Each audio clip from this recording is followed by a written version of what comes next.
Hi everyone! In this video, we will be talking about study skills for nutrition. Right now, you might be asking yourself, why do I need to have study skills for nutrition?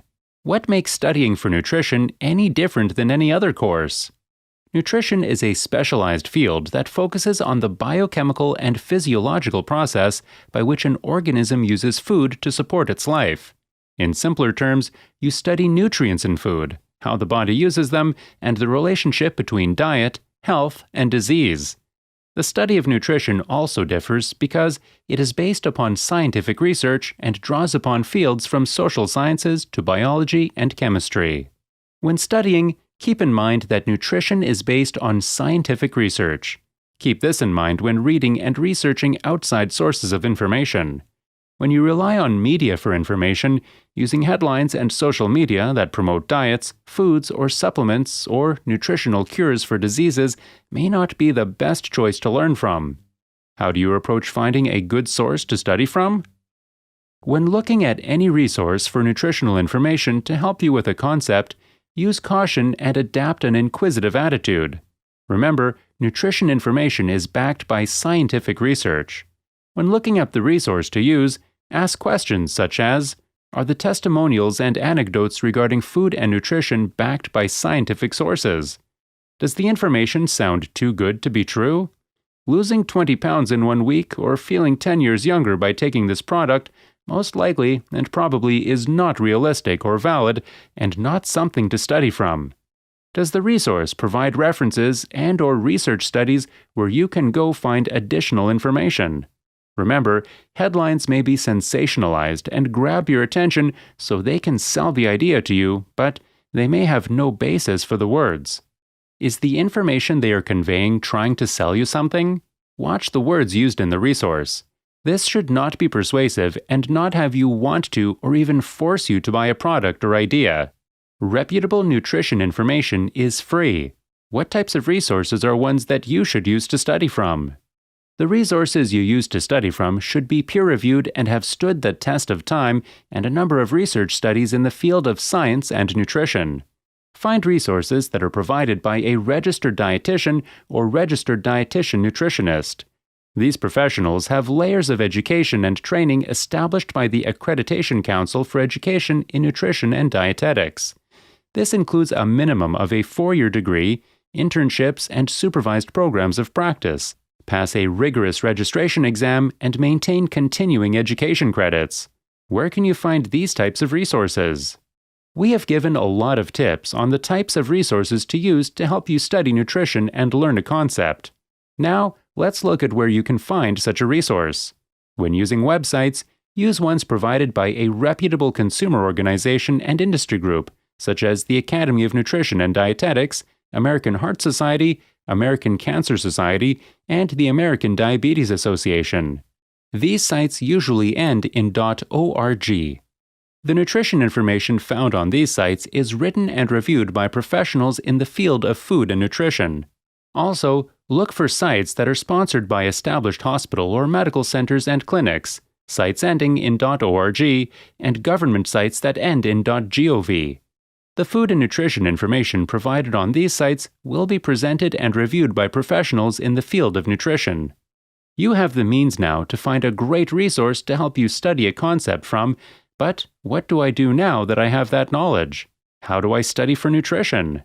When you read the chapter, focus on getting an overall understanding of the concepts. Upon finishing the reading, focus on the summary section at the end of each chapter.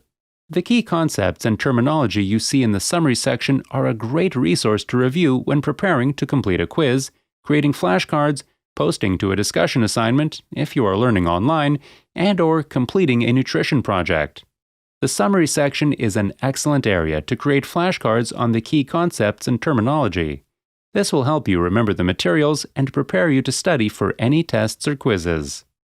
In many online courses, the quiz may be taken multiple times. When this is the case, consider the following approach to the quiz. When beginning the new week of learning and reading, take the quiz before reading any of the materials. Treat the quiz like a pre-quiz to test yourself on what you may already know and understand. This will allow you to see what you need to focus on. From here, read the assigned chapters and/or articles. Once you have read the assigned reading, retake the quiz and see how you did. If there are still concepts you are shaky on, reread those concepts, create flashcards or notes to study, and take the quiz again. Many courses will allow you to take the quiz multiple times, so take advantage of this to see what you know and don't know. Use it as a tool to see what you can set aside for a little bit and what you need to focus on. One of the best ways to remember definitions and concepts is to repeat them out loud. Say them over and over again to yourself. You may even want to record yourself and listen while you are going to and from work. This repetition will help them stay in your mind. Take what you learned and start a conversation with someone about them. This will reinforce the topic in your mind and help you learn the concepts at the same time. You can also see what you understand as well, for if you can explain it to someone, then you understand the concepts. A memory place, or the method of loci, is a memory device that is used to learn large amounts of information to your memory by combining visual and spatial memory. How does one create a mind palace to help you recall information? First, decide on the location in your mind. The layout of your mind palace is vital so that the palace can function correctly. Even though you can construct your palace from your imagination, this will take more energy than necessary. The goal of the layout is to be so familiar to you that you can run through the palace in your mind without having to give it a second thought. Our memory system is one in which we store information based on what it is associated to. This is known as elaborative encoding. This is a specific way in which we encode short-term information into long-term memory with the mind palace. This works by connecting one memory to a memory we already have. Each memory will have another memory attached to it, and the more attachment a memory has, the easier it will be recalled in your mind. Knowing this, some of the best locations to start off your location or layout would be to use your house, workplace, or anything that is familiar to you.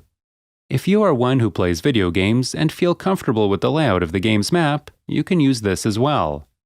Once you have decided on the palace location, you need to establish the main items. Select 4 to 5 items in each room. Optimal items to select is furniture or a prominent feature in the room, something that will stand out in your mind. Try to avoid selecting 2 of the same object in each room. For example, if you have a living room, do not use more than 1 chair. This will keep your mind from becoming confused when you add information into your palace room. Once you have established the items in your palace rooms, determine the route you will take around the room. This is the route that you will continuously use each time you recall your palace. Number each item in your route in the order you will go. Once the route is established and you know this route, you are ready to start adding information. To determine if you are ready to move forward to adding information, quiz yourself.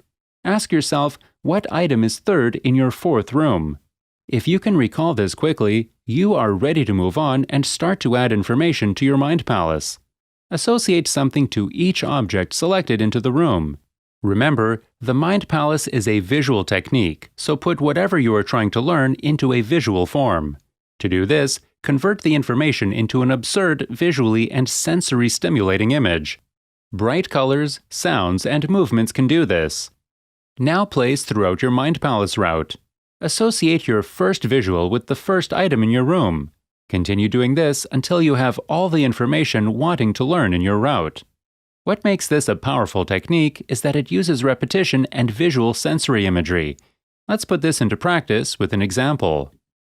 The mind palace I'm going to create is to learn about some of the fruits and vegetables that can increase my vitamin C. The example is, increase vitamin C by consuming foods such as citrus fruits, bell peppers, tomatoes, strawberries on a daily basis. The first thing to do for my memory place is to choose a place for my palace.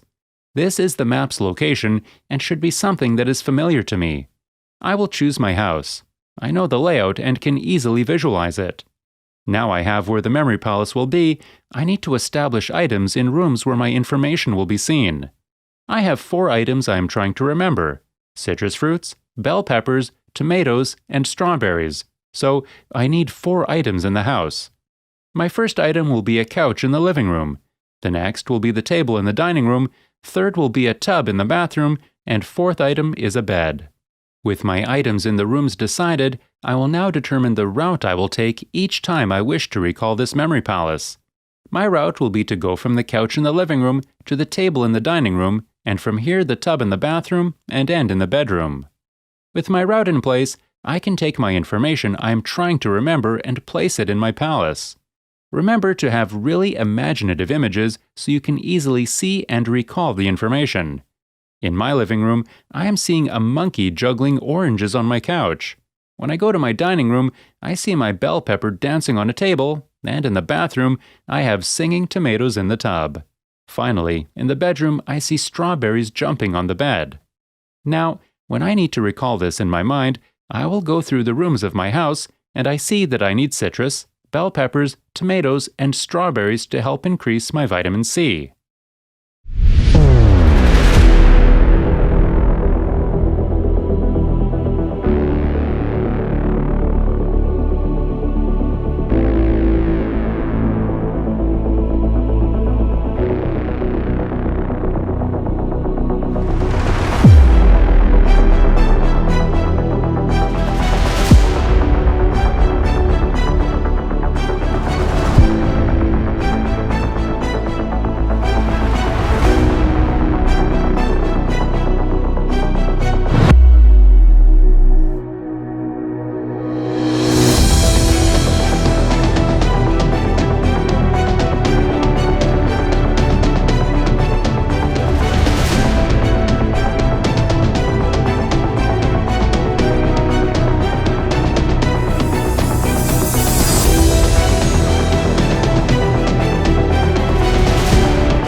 When studying your nutrition text and coursework, try to make a connection with it. Take one aspect of the nutrition content and apply it to your daily life.